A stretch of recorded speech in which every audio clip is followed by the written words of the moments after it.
Lihatlah orang-orang lah ya, peduli lah sama orang ini ya kan. Kita nih cari ikan kayak gini, terik matahari lagi kan, panas.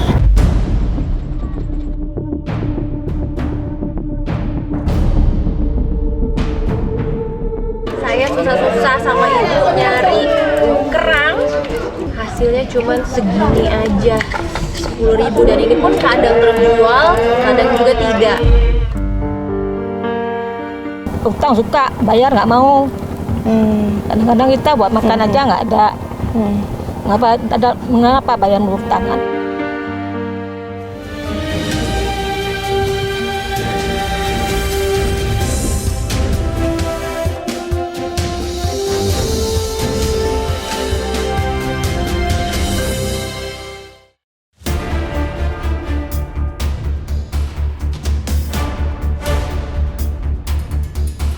Kekayaan alam Indonesia yang berlimpah ruah tak selamanya mendatangkan kesejahteraan bagi warganya. Buktinya terpampang di depan mata. Desa Telaga 7 yang terletak sekitar 1 jam dari kota Langsa ternyata masih berstatus desa terpencil menurut Indeks Desa Membangun.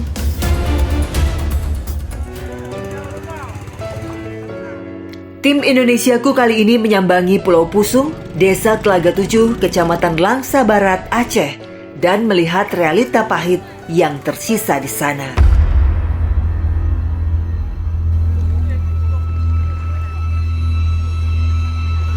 Untuk menuju ke Desa Telaga 7, biasanya sebagian masyarakat Aceh menaiki kapal dari pelabuhan tempat pelelangan ikan atau TPI yang berada di Kuala Langsa. Sekarang saya akan langsung menuju ke sana.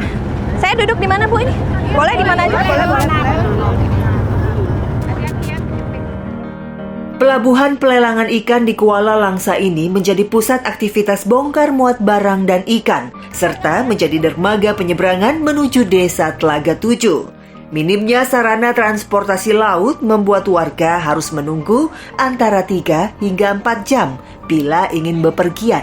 Tak heran, roda perekonomian pun berjalan lambat di sini. Jadi kapal ini merupakan akses satu-satunya untuk menuju ke Desa Telaga 7. Nah, terkait dengan kendala nih, Bu, saya mau tanya, sebagai warga dari Desa Telaga 7, ada kendala nggak sih? Ya, kendala satu-satunya yang untuk saat ini untuk kami itu di lamanya berangkat boat. Kalau kami ke Langsa dari Pusung, dari Telaga 7 ke kota misalnya, lamanya harus tunggu lama biar penuh penumpang baru boatnya bisa berangkat. Begitu juga dengan pulangnya dari Langsa, kalau penumpangnya belum mencukupi target, berarti boatnya nggak bisa berangkat. Sekali perjalanan, sebuah perahu motor bisa mengangkut hingga 50 orang dengan ongkos Rp10.000 sekali jalan. Namun saat kondisi darurat, tak jarang warga harus menyewa kapal dengan tarif hingga Rp500.000 sekali jalan.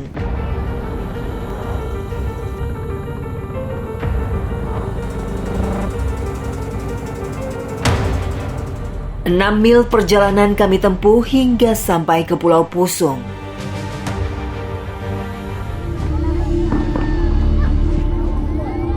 Akhirnya setelah 1 jam perjalanan menggunakan kapal, kami sampai juga di Desa Telaga 7, Pulau Pusong ya, Bu ya. Dan sekarang saya akan mengikuti aktivitas warga yang ada di sini. Mari, Bu. Ayo, ini lewat mana, Bu? Dermaga Desa Telaga 7 yang sangat sempit membuat perahu penumpang tak bisa bersandar sempurna, sehingga penumpang pun kesulitan untuk naik dan turun perahu.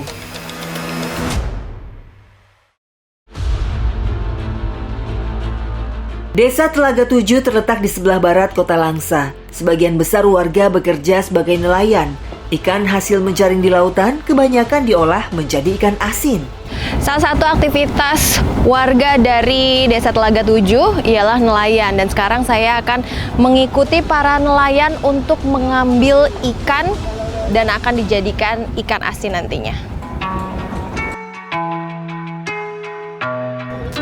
Saya bersama sejumlah nelayan setempat bertolak ke tengah laut menumpang perahu motor.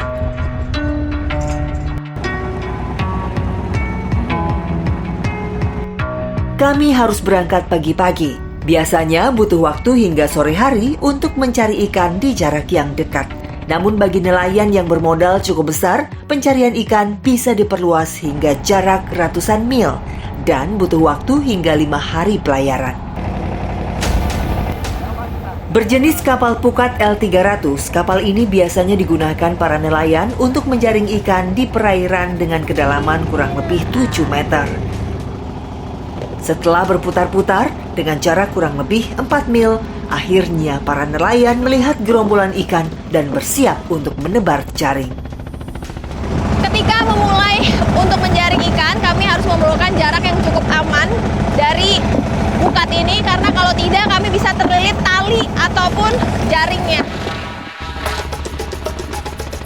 Demi mendapatkan ikan sebanyak mungkin, para nelayan terus menebarkan jaring sepanjang sekitar 100 meter yang bisa menangkap ikan hingga kedalaman 20 meter. Sementara kapal harus terus bergerak melingkar dengan kecepatan rendah hingga terhubung dengan titik awal jaring ditebar. Setelah bukat atau jaringan ditebar ke laut, maka kami harus secepatnya menarik kembali agar ikannya tidak lari kemana-mana.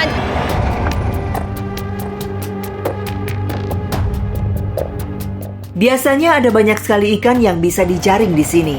Namun sayang, belakangan hasil pencarian para nelayan merosot jauh akibat pengambilan ikan besar-besaran dan tidak terkontrol yang dilakukan nelayan dari luar Pulau Pusung.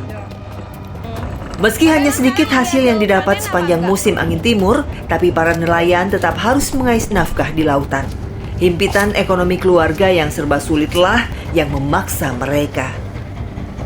Berarti dalam sebulan kira-kira nih Pak, penghasilan bersih Bapak rata-rata dapat berapa Pak? Kan kadang dapat, kadang enggak. 200 mungkin. 300.000. Cukup nggak sih Pak buat memenuhi kebutuhan harian? Dibilang cukup, mana cukup kayak gitu. Terus kalau nggak cukup, bagaimana lagi ya? ya. Terus kalau nggak cukup buat makan, buat sehari-hari, kalau memang lagi nggak ada uang, nggak cukup, Bapak gimana? Makan apa Pak? Nggak makan. Suka nggak makan? Ya, nggak ada makanan.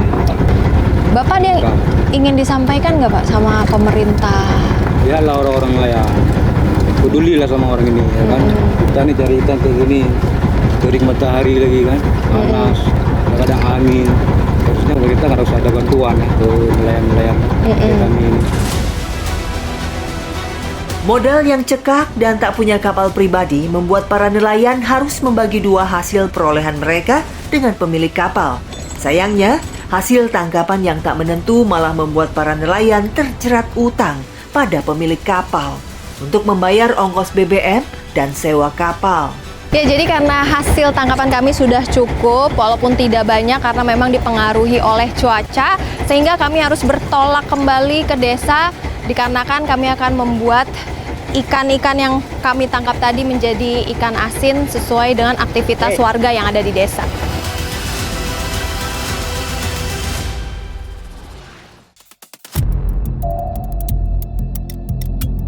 Desa Telaga 7 dikenal sebagai salah satu penghasil ikan asin terbesar di kota Langsa, Aceh Timur.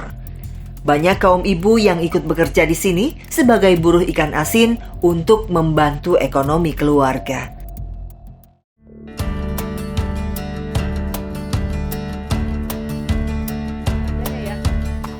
Ikan hasil tangkapan segera dijual ke pengepul seharga 5 hingga 8.000 rupiah per kilo, tergantung jenis ikannya. Para buruh perempuan pun berupaya menurunkan ikan dari kapal dengan harapan bisa mendapatkan ikan untuk dibersihkan kotorannya. Cara membersihkannya cukup sederhana. Sisik dan isi perut ikan dibuang menggunakan gunting.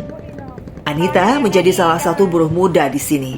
Siswi kelas 1 SMP ini terpaksa bekerja demi menambah penghasilan keluarganya yang serba pas-pasan.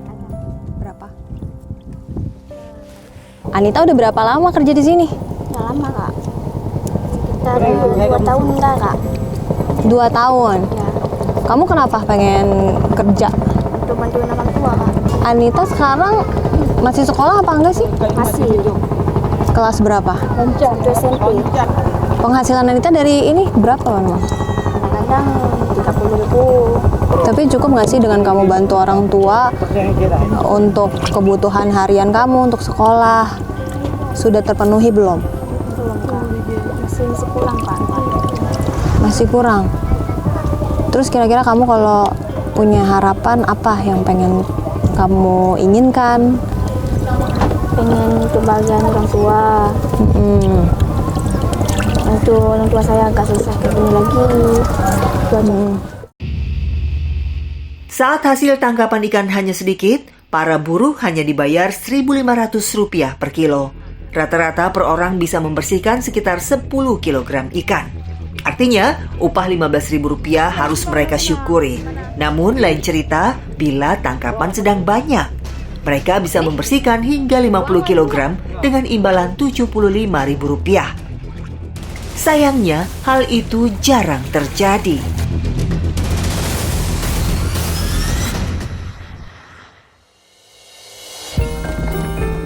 Setelah dibersihkan, ikan lalu dicuci agar tidak cepat membusuk.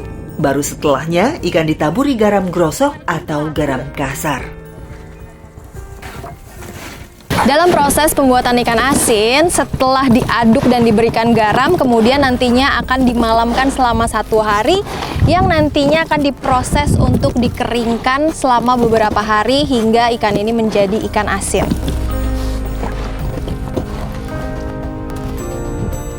Ikan yang telah digarami selama setengah hari kemudian dijemur. Ikan disusun di atas anyaman bambu. Bersama para pekerja lain, Fitriani, ibu 5 orang anak, ikut mengais rejeki di sini karena penghasilan sang suami sebagai nelayan tidak menentu. Jadi dalam sebulan yang ibu pegang, berapa kira-kira rata-ratanya, Bu? Dihitung sama penghasilan Bapak. Kadang-kadang dapat kalau uang simpanan 1 bulan, kadang-kadang 300.000 kalau 1 bulan. 1 bulan 300.000. Kadang-kadang pun nggak ada, nggak sampai kayak gitu. Kadang-kadang 200.000, kadang-kadang 150. Nggak tentu. Terus kalau nggak ada penghasilan, Ibu gimana, Bu? Ya nggak ada, nggak tahu lah gimana. Buat makan gimana? Kamu utang gede-gede. Sampai sekarang berarti Ibu masih punya utang, adakah? Masih. Belum bisa dilunasin? Belum. Kalau kayak gitu perasaan Ibu gimana? Sedih lah. Sedih, misalnya orang minta utang sama kita nggak ada uang, kasih bayar kan. Orang maki-maki, kita bilang utang suka, bayar nggak mau. Kadang-kadang kita buat makan aja nggak ada. Mengapa bayar utang kan? Ibu punya harapan nggak sih, Bu? Keinginan Ibu apa? Punyalah. Apa? Kalau misalnya saya banyak duit, kata bayar utang semua, biar nggak ada utang lagi, biar hidup tenang, ya kan? Biar anak-anak sekolah lancar semua kayak anak-anak orang lain.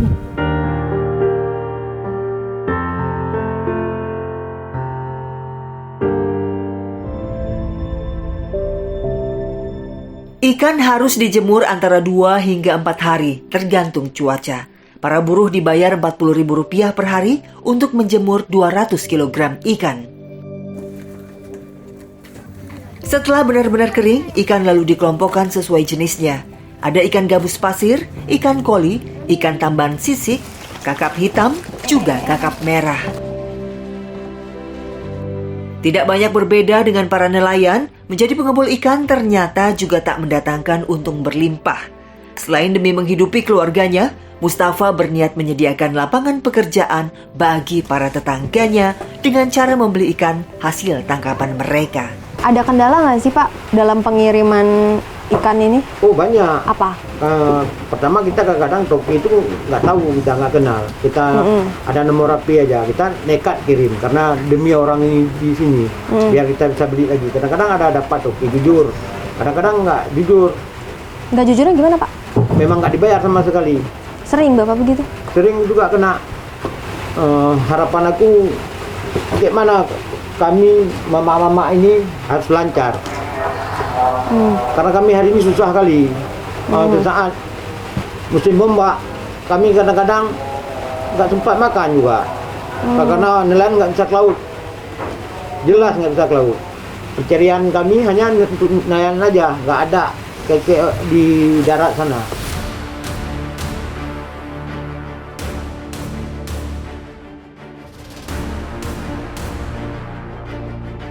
Sayangnya, perjalanan panjang pengolahan ikan asin ini tidak membuat harga jualnya bagus di pasaran. Sekilo ikan asin buatan warga desa hanya dihargai 15 hingga 35 ribu rupiah saja per kilonya. Padahal di kota Aceh harganya bisa mencapai 60 ribu rupiah per kilo. Warga kini menantikan campur tangan pemerintah untuk menata regulasi harga ikan asin agar perekonomian warga berangsur membaik. Desa Telaga Tujuh terletak di pulau kecil di tengah perairan laut Kota Langsa. Kondisi inilah yang membuat warga sangat sulit mendapatkan air bersih. Warga terpaksa harus menampung air hujan atau harus menunggu pasokan air bersih dari Kota Langsa.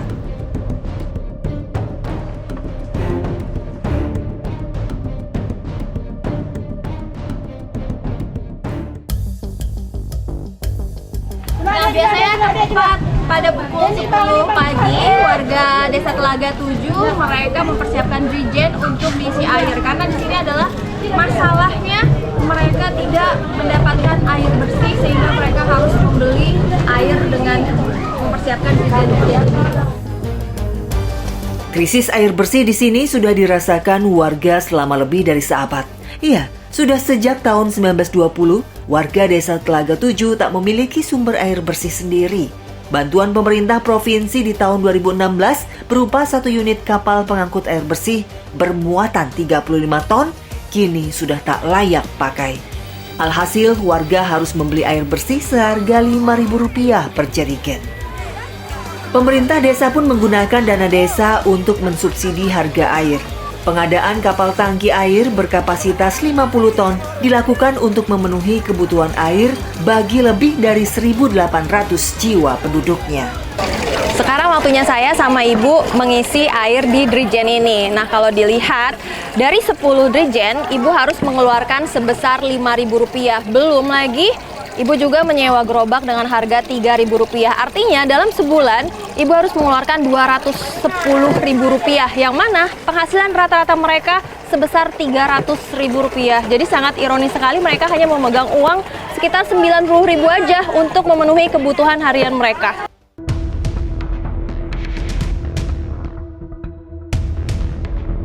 Warga pun harus mengantri panjang demi bisa membeli air bersih. Bu Mulyani salah satunya. Keluarganya butuh air untuk minum, memasak, mandi, dan mencuci. Ibu, ini emang pasti Ibu tuh tiap hari harus sewa gerobak sama beli air? Setiap ngambil air memang harus sewa gerobak karena kita nggak punya gerobak pribadi. Nah, terus apakah seluruh drijen itu bisa menuhin kebutuhan air di rumah atau bisa lebih, Bu? Kalau saya karena di rumah saya tidak begitu rame, jadi saya untuk satu hari bisa 1 gerobak. Tapi kalau yang lain belum tentu, sama seperti saya, orang ini kan lebih rame lagi di rumah, berarti kebutuhan airnya kan lebih banyak lagi. Nah, harapan Ibu, Bu, apa kira-kira apa yang ingin Ibu sampaikan? Kalau pinginnya kami orang Telaga Tujuh ini maunya kami seperti orang kota, buka keran ada air di rumah. Itu pinginnya kami. Cuma kami nggak tahu harus menempuh jalan mana, harus dengan siapa harus kita bicarakan. Kami belum tahu.